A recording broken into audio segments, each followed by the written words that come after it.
ব্লগের শুরুটাই হচ্ছে সৌর্যের স্কুলের প্রজেক্ট থেকে। সামার ভ্যাকেশনের কাজ ছিল এই স্কুলের প্রজেক্টটা, যদিও আমি এটা আগে করিনি, কারণ আগে করলে সৌর্য যে এটাকে ঠিক কতটা যত্ন করে রাখবে সেই ব্যাপারে আমি যথেষ্ট সন্দিহান ছিলাম। কিন্তু ঘটনাক্রমে দেখা গেল সৌর্য কন্টিনিউয়াস আমাকে বলছিল, মা আমার স্কুলের প্রজেক্টটা করে দেবে না, স্কুলের প্রজেক্টটা করে দেবে না। অতঃপর তোমরা দেখেইছো সৌম্য সমস্ত কিছু প্রিন্ট আউট বের করে আমায় দিয়ে দিয়েছিল, আর আমিও বুধবার রাত্রেই সমস্ত কিছু মার্কেটিং করে এনে রাত্রির 9:30 নাগাদ বসি প্রজেক্ট তৈরি করতে। প্লাস মাইনাস অনেক কিছু করেছি, যেমন এই ফার্মাকলগুলো গোল করে কেটেছিলাম যাতে এটা কাজে লাগে, কিন্তু প্র্যাকটিক্যালি কোনো কাজে লাগেনি। তারপর ছোট ছোট কালারিং কাগজ হার্ট শেপড কেটে তাতে আমি nutritional benefits and fruits and ভেজিটেবলসটা বাচ্চাদের ক্ষেত্রে কতটা প্রয়োজনীয় সেগুলো লিখে লিখে সেঁটেছিলাম। আর সৌর্যও কিন্তু এই কাজে আমায় যথেষ্ট সাহায্য করেছে। তবে এই সম্পূর্ণ প্রজেক্টটা শেষ করতে করতে বেজে গেছিল ভোর প্রায় 4:30, আর 4:30-র সময় আমি নিজের করা প্রজেক্টে কর্তামশাইয়ের নাম চিপকে রেডি করে গিয়েছিলাম ঘুমোতে। তবে এর থ্যাঙ্কস কিন্তু পুরোটাই যায় সেন্ট লুক ডে স্কুলকে। সিনিয়া ব্লগসের নতুন একটা ভিডিওতে তোমাদের সকলকে অনেক অনেক ওয়েলকাম। এখন সৌর্যের স্কুল যাওয়ার সময়, কালকে আমি প্রজেক্ট কমপ্লিট করে শুতে গেছি, তখন বাজে 3:45, and that the favourite time of my sleeping. যখন সৌম্যের প্রজেক্ট থাকতো তখনও আমি একদম লাস্ট ডেতে রাত্রিবেলা প্রজেক্টটা করতাম যাতে একটা ব্র্যান্ড নিউ লুক থাকে। তো সৌর্যেরটাও সেরকম করেছি, তোমাদের সঙ্গে পুরো প্রসেসটা শেয়ার করে দেবো যে কিভাবে করেছি না করেছি শর্টে, কারণ জিনিসটা খুব বোরিং। আমরা যারা করি তারা জানি হাতে করা কতটা বোরিং কাজ, কিন্তু আমার খুব ভালো লাগে প্রজেক্টগুলো নিজের হাতে করতে। টাকা দিয়ে বাইরে থেকে করিয়ে নিলে সব গড়পড়তা একই রকম হয়ে যায়, আর সেক্ষেত্রে 100-150 টাকা খরচ করলেই ল্যাটাটা চুকে যায়। কিন্তু এক্ষেত্রে প্রায় 400-500 টাকার মতো খরচা পড়েই যায়। সেই কারণে নিজের থেকেই করা, কারণ এগুলো একটা স্মৃতি। ক্লাস 10 অবধি প্রজেক্ট নিজের হাতেই আমি করে এসেছি, সৌম্যের বেলাতেও, আর সৌর্যের বেলাতেও যে তার অন্যথা হবে এমন নয়। এটা নিয়ে বেরিয়ে গেছে, আজকে তো টোটো করে যাব, আদারওয়াইজ কোনো উপায় নেই। এত হাওয়া দিচ্ছে, আমার প্রজেক্টটাকে হাতে ধরে কোনো কাজ করতেই ভয় লাগছে, উড়ে উড়ে বেরিয়ে যাচ্ছে মনে হচ্ছে। চলো আগে গিয়ে জমা দিই, দায়িত্বটা কমপ্লিট করি। জমা দিয়ে দিয়েছি প্রজেক্ট, এইবার সৌর্যের টুপিটা পরে সানগ্লাসটা ব্যাগে নিয়ে এখন যাচ্ছি বাড়ি। যাই, রান্নাটা করে নিই, অনেক দেরি হয়ে গেল, 11:30 বাজে। ডমিনোজে 99-এ হেভি অফার চলছে। কালকে সৌম্য বাড়িতে আসার পরে আমি তো সেরকম কিছু করিনি, সৌর্যকে খালি খাইয়ে দিলাম একটুখানি, ওই মিক্সড ফ্রাইড রাইস নিয়ে এসেছিলাম ওটা, আর সৌম্য খেলো গ্লুকন-ডি 2 গ্লাস। বলছে মা যে কোল্ড ড্রিঙ্কসটা এনে দিল দিদিটা, কোল্ড ড্রিঙ্কসটা না একদম ঠান্ডা ছিল না। তো যাই হোক, ওইটাও খেয়ে নিয়ে শুয়ে পড়লো। আমিও তখন শুতে যাব তখন ভাবলাম না, নিচে টেবিলের ওপর দুধটা জ্বালিয়ে রেখে দিয়েছি, দুধটা তুলি, সকালে জ্বালিয়েছি চা করার পরে। এইবার দুধটা তুলতে গিয়ে দেখি দুধটা পুরো ছানা কেটে গেছে। সকাল 8টায় জ্বালিয়েছি দুধটা, আর তুলতে গেছি তখন বাজে 2:45, ওর মধ্যে দুধ পুরো ছানা কেটে গেছে। আজকে গিয়েই দুধ জ্বালিয়ে ফ্রিজে রেখে দেবো, তারও কোনো গ্যারেন্টি নেই। পরশু দিন তোমাদের বলা হয়নি, পরশু দিনের আগের দিন দুধ ওরকম জ্বালিয়ে ফ্রিজে রেখেছি, বিকেলবেলা চা করেছি বের করে, তারপরে বাইরে রেখেছি, 10টার সময় দেখছি কেটে গেছে। মিস্টার বিশ্বাসকে চা করে দিতে পারলাম না, লিকার চা করে দিলাম। ওনাকে লিকার চা দিতে আমার খুব খারাপ লাগে, আমার যেন মনে হয় লিকার চা খুবই তার দৈন দশা, ওই জন্য সে লিকার চা খাচ্ছে। আমি একটা এত বড় কাপড় নিয়ে গেছি, ওড়না, এইটা দিয়ে মুছছি মুখ, নইলে না মুখ ফুক জ্বলছে। আর দেখেইছো আমি তো ম্যাক্সিমাম টাইম চুলটা ছেড়েই থাকি, চুলটা বেঁধে রাখলে না কি বিচ্ছিরি টাইপের একটা লুক আসে আমার। যাই হোক, নিজের পছন্দ হয় না, সেই জন্যেই স্টাইল মারার জন্য ছাড়ি না, নিজের পছন্দ হয় না তাই জন্য ছাড়ি।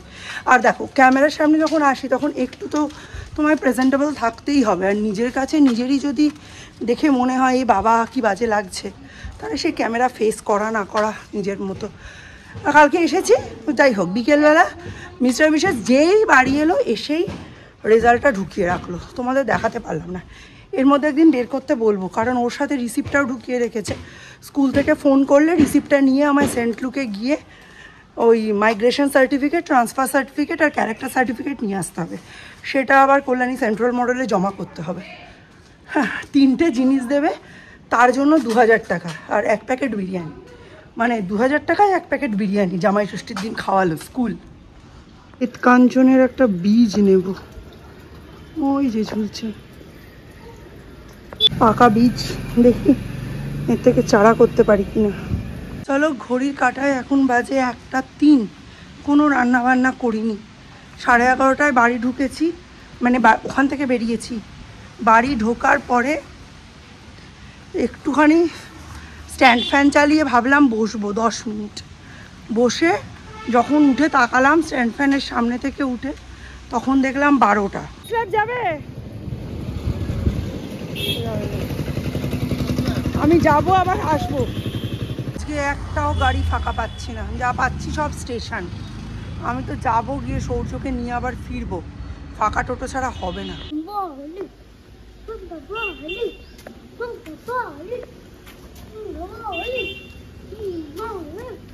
সৌর্য চান করতে যাওয়ার আগে এই যে গাছের মাটি কুপাচ্ছে। তোমরা কেউ আরো বেশি ডিটেলিংয়ে দেখতে চেও না, আমি একদম বিপদে পড়ে। গরমে অবস্থা দেখো খালি, পুরো ভিজে মানে ঝোলঝোল হয়ে গেছি। দীপকে বলে গেছিলাম, দীপ আমি তো রোদে বেরোচ্ছি, তুই তো একটু আগেই এলি, তোকে আর বলছি না, তুই একটু জলের বোতলগুলো ভরে রাখিস। আমার কাজের ছেলে কাজ করেছে, বোতল 4টে ভরেছে, ঢাকনা দিয়েছে। আর এই বোতলগুলো ওই যে সব কটার মুখ খোলা, এই রকম অবস্থায় রেখে তুত্তুর করে এসি চালিয়ে দোতলায় উঠে গেল। এই এসি এদের স্বভাব নষ্ট করে দিচ্ছে, বুঝলেন? একটা বোতলেও ঢাকনি দেয়নি।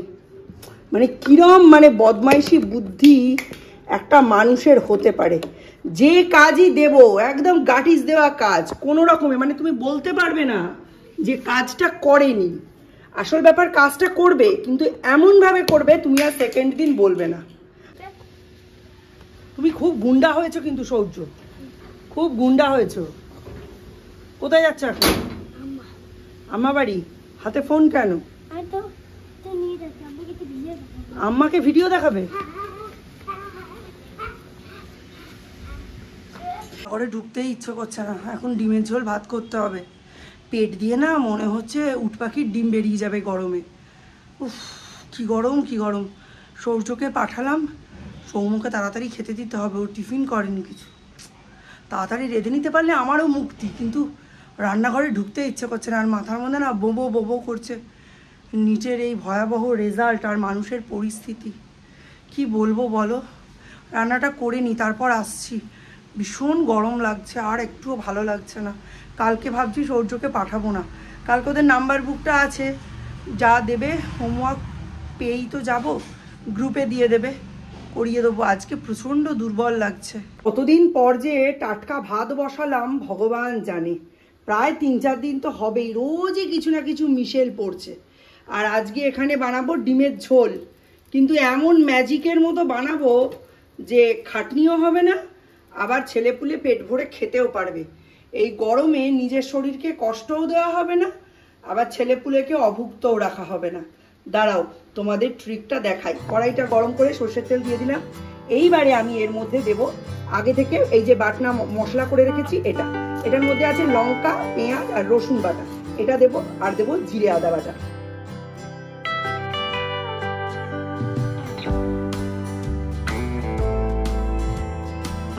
মশলা কষানো হয়ে গেছে, এবার এতে 3টে ডিম অ্যাড করলাম।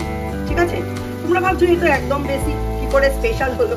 আসলে স্পেশাল হয়েছে বুদ্ধিমত্তায় নয়, ধূর্তামিতে। এবার ডিম দিয়ে মশলাটা একটু কষাবো, দেখোই না আগে আগে কি হয়।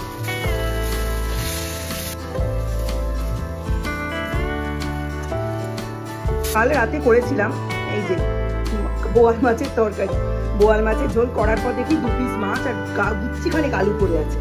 এটাই অ্যাড করে আজকের ম্যাজিক কারি বানিয়ে নেব। একটা মাছ একটা ডিম আমার, সেম সৌমর আর সৌর্যের একটা ডিম, ব্যাস।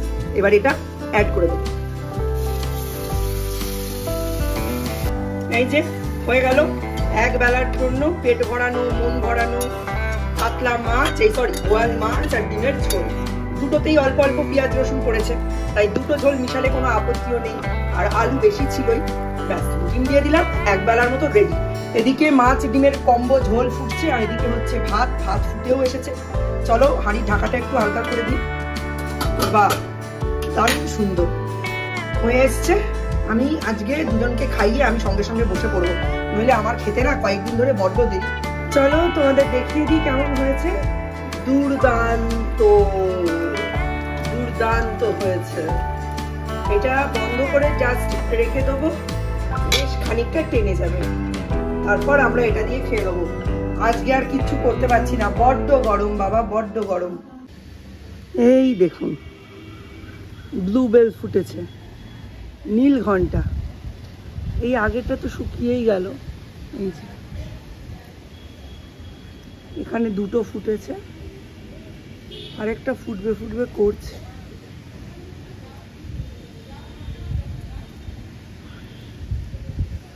সুন্দর দেখতে।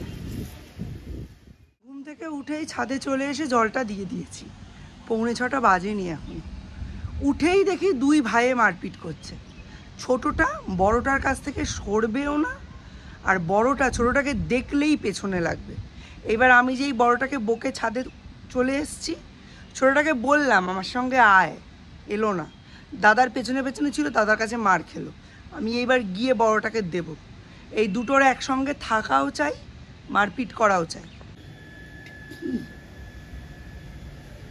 হাই পালা পালা এখান থেকে। মারধর করে ঘা মা বানিয়ে এসে শুয়ে আছে। গুলো দেখো, পালা। ফেসবুকে তো দেখে দেখে ক্লান্ত। বাড়িতে বাড়িতে জামাইরা বসে রয়েছে, আর তাদের সামনে থালায় বাটিতে পুরো ভর্তি, এক একজনের সামনে 25 পদ 30 পদ খাবার দাবার সাজানো। আমি নিজে জামাই ষষ্ঠী যেতে পারি নাই, কিন্তু আমার না ভীষণ ভালো লাগে এই জামাই ষষ্ঠীর ছবি দেখতে। তোমাদের কার কেমন লাগে আমি জানি না, কিন্তু আমার কিন্তু ভীষণ এনজয়িং লাগে জিনিসটা। মানে ওই নতুন জামাই মেয়েরা সেজে গুজে আসবে বাড়িতে, পুরো প্রথা হিসাবে নয়, মানে এইটা খুব ভাল লাগে। বেশ সেজে গুজে আসবে, হ্যাঁ, শাশুড়ি মা বেড়ে বেড়ে খাবার সাজিয়ে সাজিয়ে দেবে, তারা খাবে।